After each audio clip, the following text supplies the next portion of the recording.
So my language learning journey started 7 or 8 years ago with Russian. At the time, I wasn't quite aware of all the skills that went into learning a language. And I think this is where people trip up a lot when taking on a new language. There were several problems with my approach.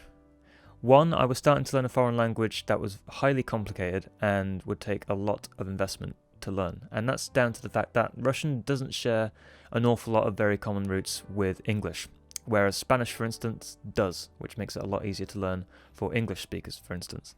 Now, the other problem with my approach was that I was using only Duolingo to learn the language. So the combination of having no real similarities between English and Russian, along with a different alphabet, and all the difficulties that come along with that, and then only using Duolingo on top, I was setting myself up to fail. And that brings me to my second attempt at learning a language. So a little over 3 years ago now, I took on Spanish as my second language. But the problem this time around was that I hadn't learned my lessons from my experiences with Russian. I just dove into Duolingo and started learning through Duolingo, and I ended up with the same problems that I had with Russian. So after this, I inevitably failed again after about 3 months.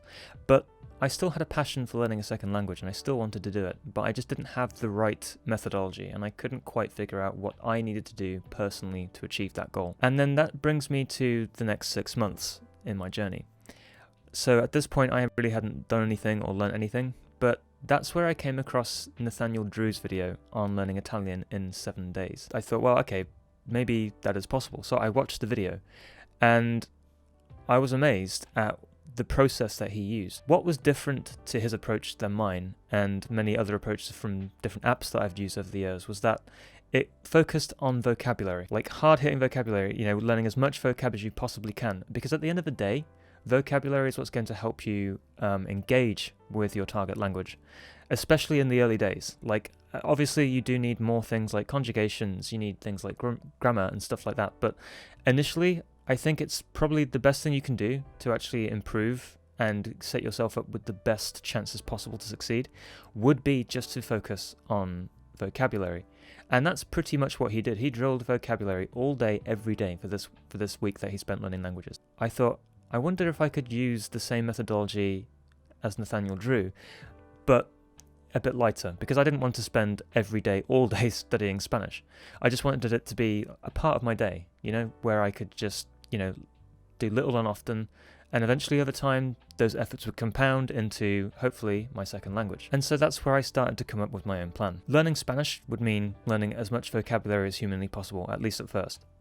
So that's when I decided to use Anki, which is a spaced repetition app, and I decided that I would use that in order to learn vocab for Spanish. So I did. I took on the 5,000 most commonly used words Spanish stack in Anki, and I started doing that every day. So I did that for 3 months, and it was great. I really enjoyed it because immediately I was starting to learn words and connect the dots together. And the day I started on my Anki flashcard stack with Spanish, I also started listening to podcasts in Spanish intended for learners. The reason I did this was because I needed a metric to measure my progress by. I needed to make sure that, because obviously I knew at first I wouldn't be understanding anything, but the goal there was to get used to the sounds and pronunciations and things like that, and to hopefully maybe recognize the occasional word that I'd come across in my flashcard stack. So after 3 or 4 months of using Anki to learn vocabulary, and only Anki to learn vocabulary, with a side of a little bit of Duolingo a day, about 10 minutes, something quite exciting started to happen. And that was, I was actually understanding a good amount of words in sentences. Now, that I wasn't understanding enough to actually make sense of an entire sentence by any stretch, not at this point. But what was happening was that I was understanding way more than I understood before with my previous method, which was just using Duolingo. And because with Duolingo, I'd only learn a few words like orange or girl or boy. So, I'd probably pick up like 1 word in a sentence maybe, or 2 words in a sentence. Whereas this time I was picking up like 4 or 5 words in a sentence. And so about a month or 2 after this, my progress started to improve even more, because at this point I had actually increased the amount of cards that I was going to review in a day, which I think at this point it ended up being about 25 minutes of practice a day, just through Anki alone. And this was when I could start having conversations with people in text. So I would chat with my friends in Spanish using Discord, but not through speech, I would actually type things out because it would give me a bit more time. Speaking is a skill when you're learning a foreign language which is very difficult to achieve. So I ended up spending a lot of time practicing my Spanish skills by typing, which was a very useful experience because it allows you to analyze the sentences that you create and spot any mistakes that come around. So I found it a very good experience, although obviously I was making mistakes in every single sentence and basically none of the sentence structure was right. I would make constant grammatical errors. I'd use all the wrong conjugations, but people could just about understand me. And again, that was more fuel to the fire to help me continue learning. So I kept going. And with more time, I was understanding more and more in Spanish, and it got more and more exciting for me to keep going because it felt like all that work I've been putting in was coming together. And at this point, that motivation that you build up because of the progress you're making makes it easier to put more time into the language that you're learning, because obviously the more motivated you are, the easier it is to spend more time. This was really exciting for me because it felt like, oh my god, soon, maybe after the 1 year mark, I'm going to be able to have fully fledged conversations with people. But then that's the problem. There's one thing that a lot of people aren't prepared for with language learning, which is the plateaus. So eventually, after you make a very good amount of progress and you've gotten some core vocabulary down, and you've got some very basic sentence structure and grammatical rules down, and maybe, the basics of pronunciation down, I think the level that you need to reach to move beyond that is a bit higher than you expect. So by now, this is about like the 6 or 7 month mark, and I felt like I was making no progress at all. But I kept drilling the vocab because I was confident, well, I'm still moving forward if I'm learning vocab, right? So I kept going, I kept moving forward. But it still felt like I was getting nowhere. I still couldn't have fully fledged conversations with people. It was still extremely difficult to even have text conversations with people. I couldn't speak with people. Every time I tried to have a proper conversation with people over a voice chat, for instance, it was very difficult to do.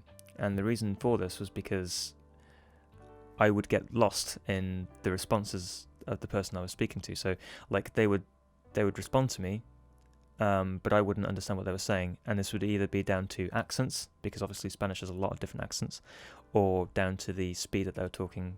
So you can combine those two things and, set them against my listening comprehension skills at the time, and I didn't stand a chance. So this was a very frustrating period for me in my Spanish learning experience, and this was only rectified about 2 months. After about 2 months, after I ended up in this plateau, I found a way out, and that was when I got to a stage in Duolingo where it opens up the stories section. So I think it's after you reach level 1 in Duolingo, you actually open up the stories feature of Duolingo, where you can actually start reading some really basic stories. So I committed myself to reading a story a day in Duolingo. So after about 2 weeks of reading these stories, what I'd noticed was that, in my first couple of days of starting this journey on my reading comprehension, I noticed something, which was that, obviously it was very difficult. I found it extremely hard to do. But then as the days went on, it got easier and easier and easier the more I did it, because obviously with Duolingo, they up the difficulty very slowly on the stories. And the easier it got, again, that provided more motivation for me to keep going, because it was exciting. I could finally see some progress after 2 months of feeling like I'd gotten nowhere, basically. And what I'd noticed with this is that it made it easier for me to listen. It made it easier for me to speak. It made it easier for me to write, because I was witnessing Spanish in action. I was actually seeing it used in action in a form that I could comprehend. That made it easier for me to have conversations with people, which motivated me again to think, oh, maybe I can do this. So with more time, I kept reading more stories. And then after about the year mark, I wasn't where I wanted to be, but I was still making a tangible amount of progress. And this is when I had my first conversation with someone in Spanish, spoken conversation. It was a very long conversation, actually. It came out of nowhere. I didn't think I was capable of doing that, but I had sat down and actually spoke to this person for about 45 minutes. Now, don't get me wrong, it wasn't like a really in-depth, deep conversation, but nonetheless, it was an interesting and exciting conversation to have, because it was my first conversation in Spanish. So this brings me forward to around now. So I'm now at a stage where I can actually understand podcasts and YouTube channels intended for learners quite well. I can watch an entire video and give you the basic summary of what the video was about and what they were trying to teach. Same goes for the podcast, of course. Now this does vary from accent to accent. There are a few accents that I don't get along particularly well with at the moment, but I'm trying my hardest to improve that.